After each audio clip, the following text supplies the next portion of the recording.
You speak your future into the world. You speak your future. Whatever you say, whatever falls off your tongue, when you say I am, right? The unconscious mind says, and you are so. Whatever comes on the other side of that. And so you ask me a hard question, which one is most important? It starts with the thought. I think the thought is that's where everything originates. And then you add a whole lot of turbo boost to it with your tongue. Most people are not living their dreams because of fear, ladies and gentlemen. I was in Columbus, Ohio yesterday speaking for a particular Ohio department. Young lady named Karen who greeted me, who organized the event. Very talented, very skillful. And she was talking about she wanted to become involved in the consulting business. I said, why aren't you doing it? I said, you have the abilities. I said, you're not here because they like you. You're here because you're doing the job. You're making things happen. And she came up with all kinds of ideas, but finally she said, I guess I can't see myself doing it. I guess I'm afraid. Fear, limited vision, and lack of self-esteem is what keep most people doing things they don't want to do. I flew from Columbus, Ohio to Denver, Colorado to a major communications company. And the person that picked me up at the airport told me about the fact that the company was planning on having a major downsizing. And they offered some of the employees there an early retirement, and some of them will earn as much as $300,000. And they said, this is the last time that you can take this offer. If you don't do it, when we have the downsizing, you might be among those who will lose their jobs, and all you will get is your severance pay.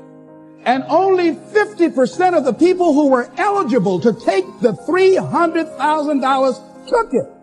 The others were afraid to take a chance on themselves. The others couldn't see themselves beyond that company. They couldn't see life after that company. The same reason that people stay in relationships where they're abused or they're unhappy or it's unfulfilling. They can't see themselves beyond that relationship. They can't see themselves enjoying life without that person. They think that this is all that they can do. The same reason that people get stuck at a certain level in life. They can't see things being better for them. And they think that this is it and this is all they deserve. This is all they've ever seen. It's been passed on to them. And they think that this is it for them. Oh no. Everybody experiences extreme stress at some point in their life. I don't care who we are.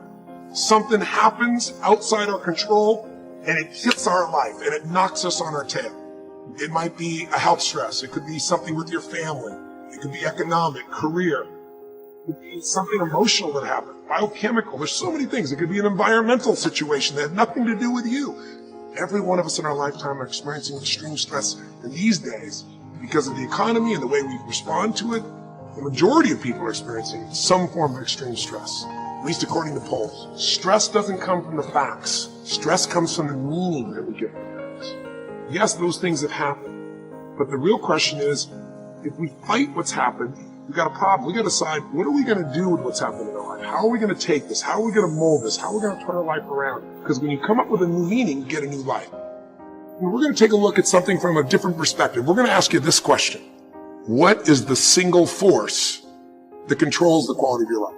If there was one gift our Creator has given us, or the universe, whatever you believe, what is it? What is the one power that you have right now in this moment that can change everything? You have it, I have it, we all have it. It's this one singular individual power that can change anything in our life, regardless of what's happened to us. And I know you know the answer. The answer is the power of choice. The one thing we have in this world is we can't control the events.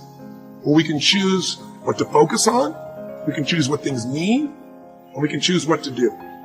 Those three choices, those three decisions really control our life. It's not so much the conditions of our life that control our destiny as much as the decisions of our life. Try for a second to think about something. Think about your life. And just think about, are there a few decisions, if I were to ask you 2 decisions you've made in your life, you know, that if you would have made a different decision, you would have had a totally different life. I mean, it may be, a life may have been better, or it may have been worse, I don't know, but you would have a different life. I'm not asking you to buy into the fact that you should have known the answers. I just want you to see the power of a decision. Do you want to go to college? I say, yes, ma'am, I'm going to college. She said, Inky, the chances of that happening, slim to none. Like, I'm not trying to crush your dreams, but I can't play with your future. It just doesn't happen. I said, just give me a shot. The first day I get to the school, I see why everybody said what they said. There was a cop at every single door and metal detectors. And I'm still hyped. My man starts searching me. His exact words were, "What's your plan, little man?" I said, "Oh man, I'm going D1, I'm going to college." He says to me, "You'll probably go to cell block D1. He said, "You had two uncles coming to the same place, great little ball players." He said, "Aren't they serving 13 and 40 years at the federal penitentiary, not even 10 minutes away from these front doors?" I said, "Yep." He said, "Exactly. Apple don't fall far from the tree." When I got my scholarship from Tennessee and got back to Crim High School, the first person I went to see was that cop in the lunchroom. He said, "How did you do it?" He said, "The reason I said it to you," he said, "don't get it twisted. You thought I was trying to break you. I wasn't." He said, "I've seen so many kids step up to me and say the same thing, and they end up dropping out their freshman year. And so I wanted to challenge you to see, would you retreat or would you step up to me and fight for the thing that you said you wanted?" I'm intrigued in life how when a person say they want something and the only thing it takes is for the circumstance to change. I'm intrigued by that, right? How a circumstance can take that away. In life, people don't burn out because of what they do. People burn out because life makes them forget why they do it. When it's about something greater than themselves, the opposition, the adversity, and the challenges are a part of the journey. That's why it's so easy to spot people that's just out for their personal gain, because all it takes is for something not to go the way that they thought it was going to go, and now they no longer want it. And so when I got to Tennessee, it was Mayberry for me. And I come into my junior year, and I'm about to get exactly what I want. I'm about to get this thing called NFL. This thing that I've been working for. Like everything revolved around this game, and I finally get in a position in my life to where now I'm 10 games away from it.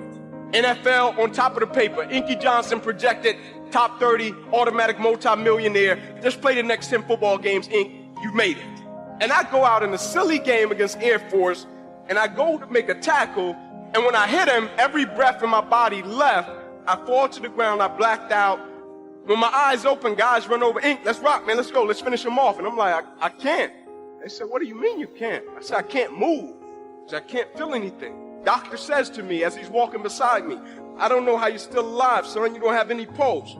I'm sitting there, and people coming into my room like, "Inky, man, I'm sorry about what happened to you."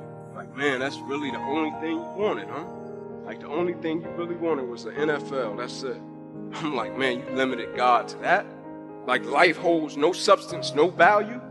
And now the thing I placed my identity in, now it's gone." That's why I laugh at people when they say, "Man, if I could just get this, I'll be.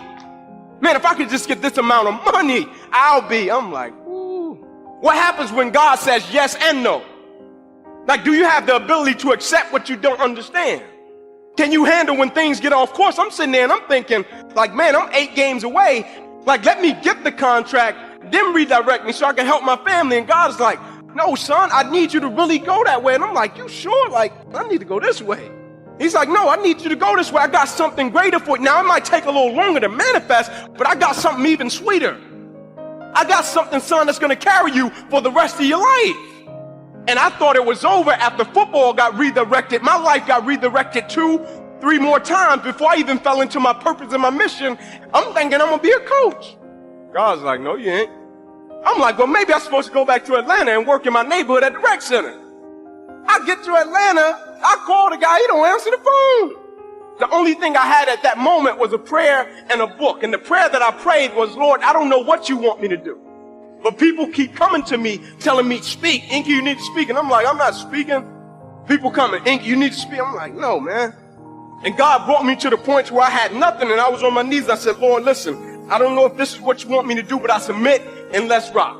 And the next morning I woke up, I had my book I had written, and I got up and I looked at my wife. I said, "I'm going to take this book to Oprah." "Do you know Oprah?" I'm like, "Nope." "You know anybody at Harpo Studio?" I'm like, "Nope." She said, "Go for it." And so I got my book, I got my suit. It's hot. Every door that opened, I ran in it. I'm, "Hey, man, Inky Johnson, drove from Atlanta." They're like, "Get out of here." So after getting kicked out like 4 doors, I go to the back of the building. I sit down, I put my back on the building, look up to the sky, and I'm like, "God, thought it was you." And I get up and I walk around the side of the building. I look down the sidewalk, and at this moment, there was nobody but Oprah and the security guard. She said, "Hey, that's a nice suit." I said, "Thank you." I said, "I drove from Atlanta. I wanted to get you my book. So would you mind taking a picture?" We take a picture, and And I'm going to walk off, and her security says to me, "Hey, young man, come here." He said, "What just happened never happens." So I leave, I start to put the picture on social media, send it to my friends, everybody's reaction. "You gonna be on a book club? You gonna be on a show?" I'm like, what just happened? Faith is the substance of things hoped for, the evidence of things not seen. And I'm like, God, are we moving like that? Don't know nobody on Oprah's staff and look at my wife and say, I'm going to meet Oprah. And God puts me face to face with Oprah and puts the book in her hand. I said, God, let's go. I live my life a certain type of way according to the power that I know the Lord possesses. I live my life a certain type. Like when I go to the Lord in prayer, I go bold. And I know the initial reaction when we go through things is to say, man, why did this have to happen to me? And it's an honest reaction. And some of the things we go through, I'm gonna just be real. It's not a scripture for it. But this is what I've understood. In life, some people don't need you to preach a sermon, they need you to live one.